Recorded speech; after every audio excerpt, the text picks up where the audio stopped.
I tell you, when I think about it, we are best friends. I mean, we see each other multiple times a week, we fall out, but then we get back together again.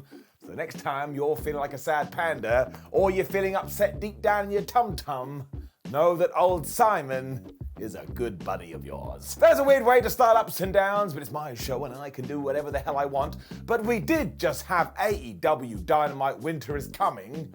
As a small spoiler, I thought it was fluttering brilliant. I had a great time. Let's up those downs. For all the people that go, that doesn't even make any sense. Up those downs is gibberish. That's the whole point.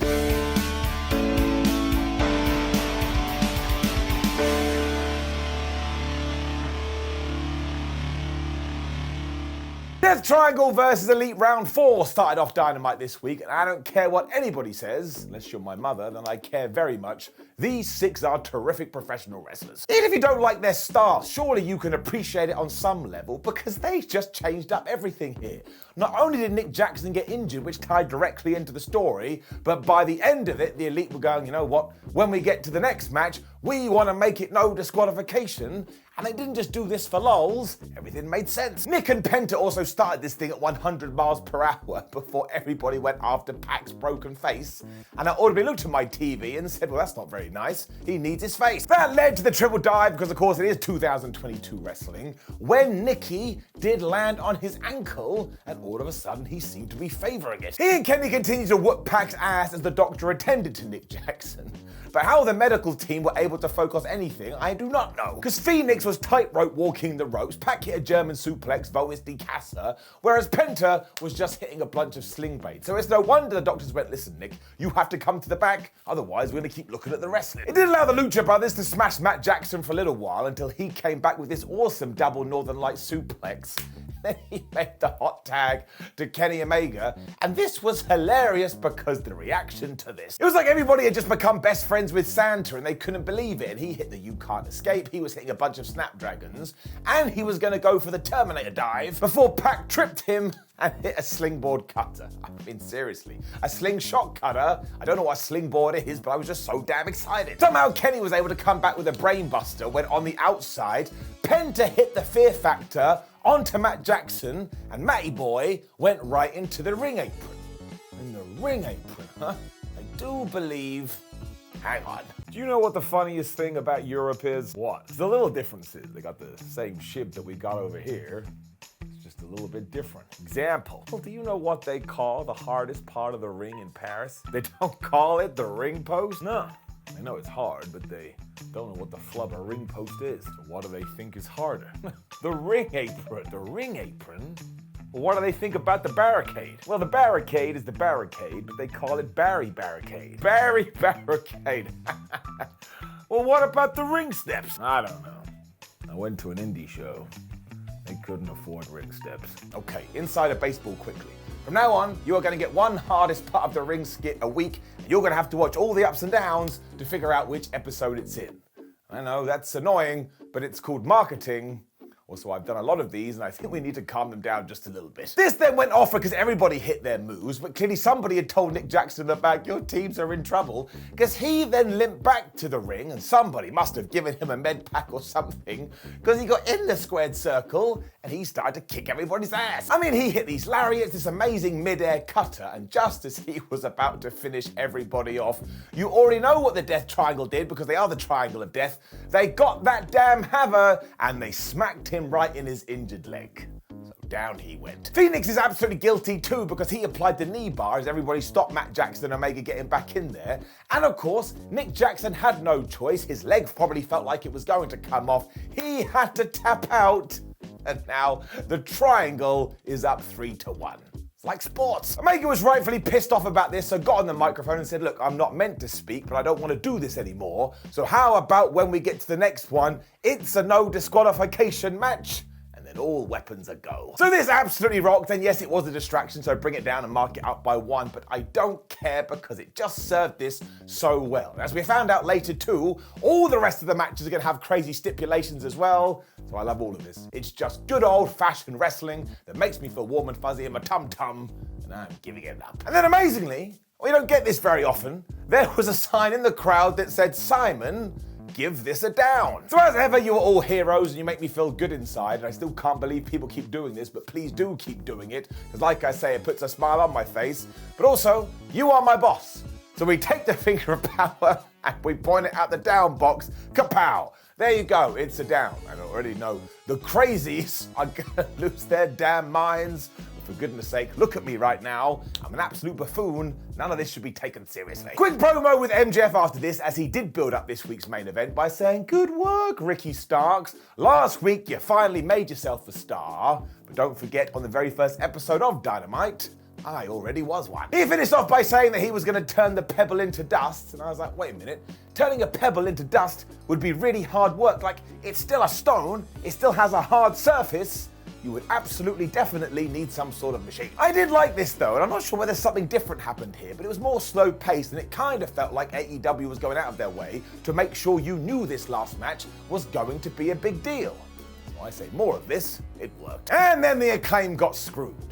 First Henry Cavill with Superman, and now this. But they were making their entrance and doing their rap when Jeff Jarrett, Jay Lethal, Sonjay Dutt and Satnam Singh jumped them. They absolutely kicked their ass, and just when it looked like Max Caster was going to be able to fight back, Jeff took his guitar, he smashed it over his head, and then he grabbed the microphone and he said slap nuts. Been doing that for about 20 years. So this is definitely going to be a title match, but look, we've got this big show coming up in California. It makes sense to have the tag titles defended on that show. Just have the Acclaimed win, and all of this will be fine. Also, when we do take this and the Maxwell Jacob Friedman promo and put it in one big bowl, I am going to give it an up. I thought they were two good segments that not only sold this show, but reminded you about what could be happening in the future. Tony Schiavone was then chatting to Chris Jericho and the JAS. As ever, he wasn't very happy. The Oat Show was absolutely livid that he had lost to Claudio Castagnoli at Ring of Honor Final Battle pay-per-view, but it's okay because later on he's going to be in action. He is going to win, and then he shall go get his title back. This is when he turned to Daniel Garcia too and say, listen, I know that I lost, but you lost as well, so you need a tutor. You need to get back on top. So I think a great idea is from now on, you shadow Sammy Guevara. You should have seen Garcia's face here. He was like, man, Dad, I don't want to do it. Sammy then went off and said he was going to beat up John Moxley on Rampage, and I was like, yeah, good luck with that. And every time he tried to hand Daniel Garcia, tried to shrug it off. So I like this story already, because I can smell the potential for goofiness. It also means there's a new story added into the mix, and speaking of stories, we then got Jungle Boy taking on Brian Cage. Now you know the deal already, it was strength versus speed, speed versus strength, and while speed did work for a little while, eventually Brian Cage went raw, and he used his power, including bicep curling Jack Perry. And I don't care who you are or what world you come from, that ain't normal. There's also this cool extra to the whole thing, because we kept being told, oh, that Jungle Boy, he is still suffering the effects from what Big Bill did to him last week. I was like, yeah, I'm not surprised, because if you didn't see, Bill took him and he threw him into the ring apron. And I made some calls and I watched some skits. It's the hardest part of the ring. I also thought Jack was dead too after an overhead suplex and a full Nelson driver, but somehow he was able to kick out at two. And then when Cage went for the F5, somehow Jungly Jim reversed that into a destroyer. That is one of the best things I've ever seen in my life. Hyperbole. It then kept going back and forth before from nowhere Perry was able to apply the snare trap, and even though Brian Cage was tapping out, the referee didn't see because he had been distracted by Prince Nana on the outside. And I was like, damn it, Royalty, you're giving Britain a bad name. Amazingly though, this didn't matter because even though Cage tried to capitalize on it, basically Jungle Boy pushed Brian Cage into the Prince, and when he came stumbling back, he hit the most devastating move in all sports entertainment, the surprise roll up, and he got the 1, 2, 3, and I thought this was great because it was like a double trick cruise. You thought he was gonna lose, and then he was able to win. Jungle Boy grabbed the microphone after this too and said, look, I've beaten up a bunch of big bitches, so why don't I take on another one? I'm talking about you, Big Bill. And he told him to get his ass out to the ring. Now he didn't get that because Stokely Hathaway came out instead like, oh man, you absolute idiot, you are driving me wild. And of course, Jungle Boy shouldn't have been looking at him because he got jumped by Lee Moriarty and the biggest of bills. This also meant that Perry got hit with this massive choke slam, and I think he ended up in a different universe. And you just knew that somebody was gonna make the save, and it was none other than Hook. Now, number one, the fans went crazy for this, and number two, I went crazy for it because it was like he's going from Rampage to Dynamite, so he's done with all his side quests, and and now he's getting on with the main story. I'm also not sure my heart can handle this, because you now have Jungle Boy and Hook as a team, and if nothing else, they both have wonderful, wonderful hair. Once again though, this was given time to breathe, and it really felt like some kind of a happening, and if they do become a tag team, it means both of them will get more time on a Dynamite, and I've got no problem with that. This was well-worked wrestling. Giving it up. The Blackpool Combat Club were doing an interview after this, and you think they'd be quite pleased given their most recent success. They weren't. I mean, they are proud of their accomplishments, given that Claudio Castagnoli is now the ROH World Champion, and Wheeler Yuta is the ROH Pure Champion. And Moxley talked about the fact that he's going to go to Rampage, he's going to kick Sammy Guevara's ass, and then he'll also go after Hangman Adam Page. John even told the Cowboy to bring his Dark Order friends if that's what he wants. So look what we have here. It's more planting of seeds, and it's more stories. Almost like someone's been listening. This continued too because we had this Swerve Strickland video that was kind of creepy and kind of badass, where he was like, Keith Lee, next week I'll meet you in that ring. You ain't my friend, you ain't my enemy. We'll just have to see what goes down. So once again, if we cross the streams and put our fingers together, I liked all of these. They're all getting it up. As is the House of Black versus the Factory. I mean, holy moly. Because it was Malachi Black, Brody King, and Buddy Matthews finally making their way back to AEW, and my word, they just had the best entrance. And given that they were taking on the Factory, they just destroyed everybody here, including Julia Hart going and misting a bunch of people in the face. When Malachi Black slammed QT Marshall right in the head, he went down. Honestly, they must have beaten them in about 3 seconds. I mean, it was so well done. If you've never watched Dynamite before and you saw this trio, straight away you'd be like, whoa, I'm a big fan of theirs. And once the Death Triangle Elite stuff is wrapped up, the House of Black have to be good to go after those trios belts. Giving it enough. Video package for Shida versus Jamie Hayter after this, because they will be competing for the AEW Women's Championship on next week's Dynamite, when we cut to Renee Paquette, who was with Britt Baker and Rebel. They started talking about the fact that Hayter is going to win this nice and easy peasy, when out walked Sky Blue, and she was like, I don't really like you, Britt Baker. I think you're a massive goober, so we should fight on Rampage. So talk about shooting your shot, and while the dentist was clearly annoyed about this, she did agree that is going to happen on Friday night. So there you go again. The stars are back. And then, oh my gosh, this was wonderful. Because as we know, Chris Jericho lost at the weekend, and he was very upset about this. Because of that, and because he wanted to get back on track, he booked himself against Action Andretti, and no, you're not meant to know who that is. I mean, I'm sure he's been on AEW Dark or AEW Dark Elevation, but the point was, it was meant to be a faceless wonder, because we were about to do some business. Clearly somebody had been watching the 1-2-3 Kid versus Racer Ramon though, because seriously, Chris Jericho started this just by beating the absolute crap out of Action, and every time he got a little bit of a flurry, the fans just came unglued. To the point at one point they were even chanting, "Let's go Jobber." That's basically an insult, but at least they were invested. I mean, Jericho even kicked out at one when Andretti did try to pin him, so it was just a bit like, you ain't got nothing on me, pal. When Christopher hit the code breaker, and this son of a gun actually kicked out. And if you want to hear some noise, you gotta go watch this spot. Jericho then calmed this down again by poking him in the eye. But if you listen to the fans, they then started to chant Action, because Chris Jericho is so smart, and he put this in his brain, and he continued to beat this guy up. But at this juncture, there was something in your tum-tum that was saying, I think something crazy is about to happen. And it's totally true, because Chris Jericho must have activated Action's go switch, because all of a sudden he was doing all of these moves. He hit a springboard to the outside, and when they were back in the ring, he reversed the walls of Jericho basically into a DDT. He hit a standing shooting star press, and the referee counted to 3. And this is what I did. It's like I was about to be hit by a car. I couldn't believe it, to the point I had to rewind it. And I did it again. Action also went potty after this, as did the fans, because of course you would, as Chris Jericho looked like he was about to melt down. And this was such a smart decision by All Elite Wrestling, because now no matter what matchup they give us, there is going to be a small part of us that goes, well, I expect the obvious guy to win. What if he doesn't? So bravo, round of applause all round. Chris Jericho is just one of the best ever. Action Andretti took his moment and he absolutely smashed it. I enjoyed every single second of this. It's exactly what I like about professional wrestling. Up. And then also, when Action Andretti was celebrating, there was a crowd sign that said, Simon, give this an up. So isn't that nice? On the same episode of Dynamite, we have achieved parity, and as ever, I am your loyal servant, so we're giving it an up.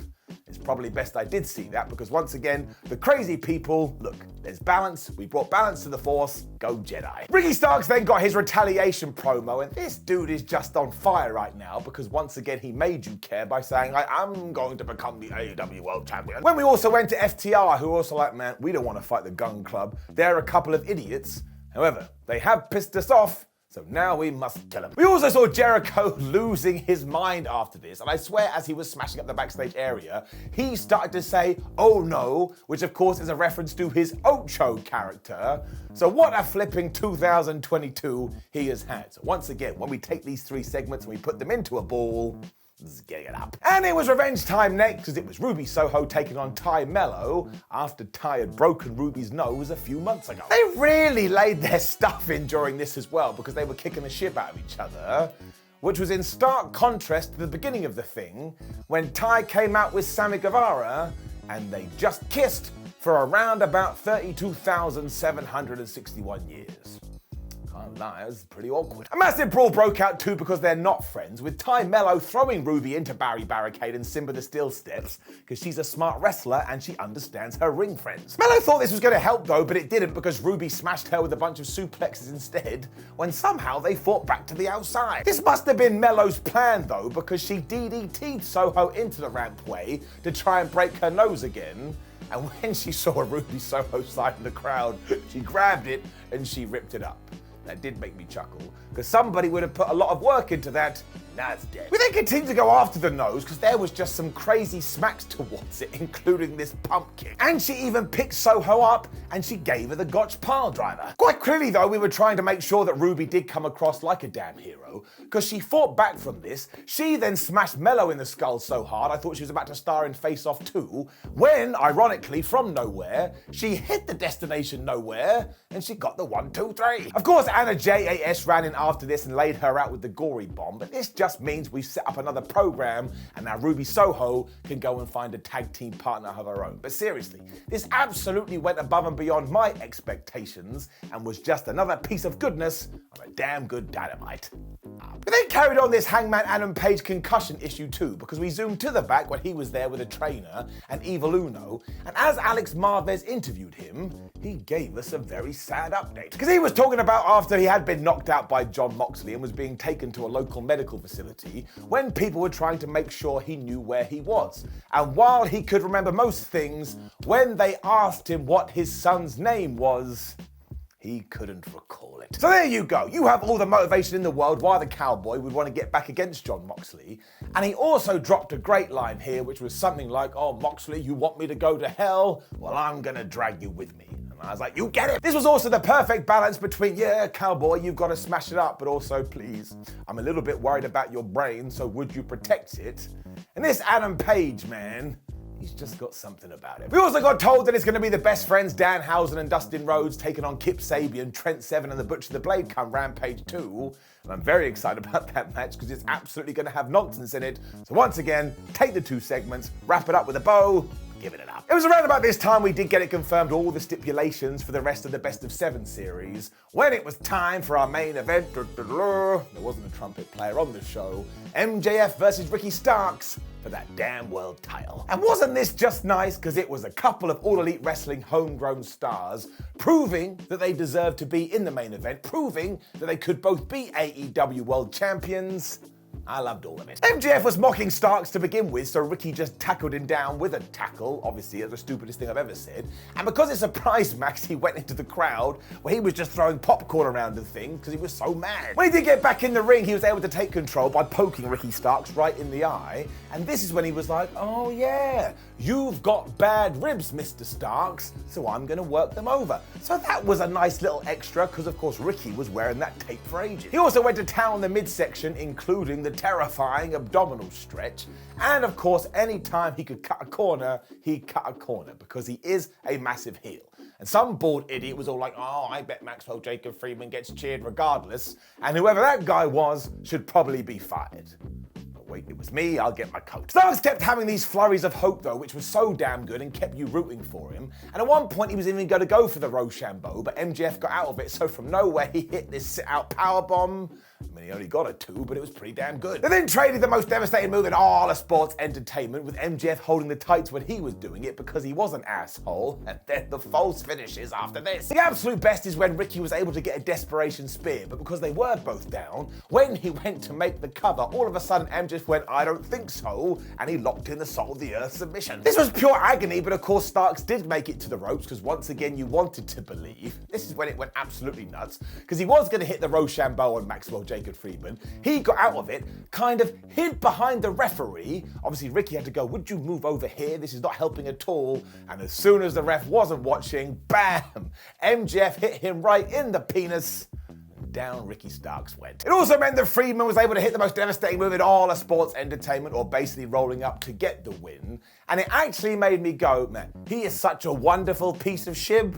This was really well put together. The crowd absolutely hated it as well, which was the entire point. And just as MJF was leaving, all of a sudden Bryan Danielson's music played. He came out the tunnel and he chased this guy through the crowd. And seriously, fair play to Friedman. He sold Danielson like he was some kind of a ghost. It also means we have our next program, and that's always the way to do it. And Danielson made sure to raise Ricky Starks' hands after this. And let's make sure we carry on his momentum. I don't care who it is, I don't care what the story is. Just have something ready for him.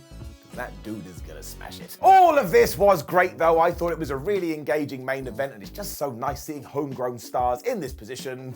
I am giving it up. Which did bring us to the end of Winter is Coming, and look, the only down is because a sign told me to give it down. For those people that get mad when it's all ups and no downs, look at it this way. I enjoyed myself to such a degree, I couldn't find any negatives. And I could be a negative Nancy, but there is a lot of wrestling commentators out there who will do that for you, and I would absolutely say you should support them too. And as for now, Dynamite is getting it up. Now please do leave a comment below and let me know what you thought about last night's AEW. Like the video, share the video and subscribe. You know the deal. WhatCulture.com. Follow us on social media because it makes us feel good. And go watch all the ups and downs, which you're going to have to do now because you never know when the ring apron will be the hardest part of the ring. My name is Simon for WhatCulture. Thank you very much for joining me as always. You take care of yourselves and I will see you soon.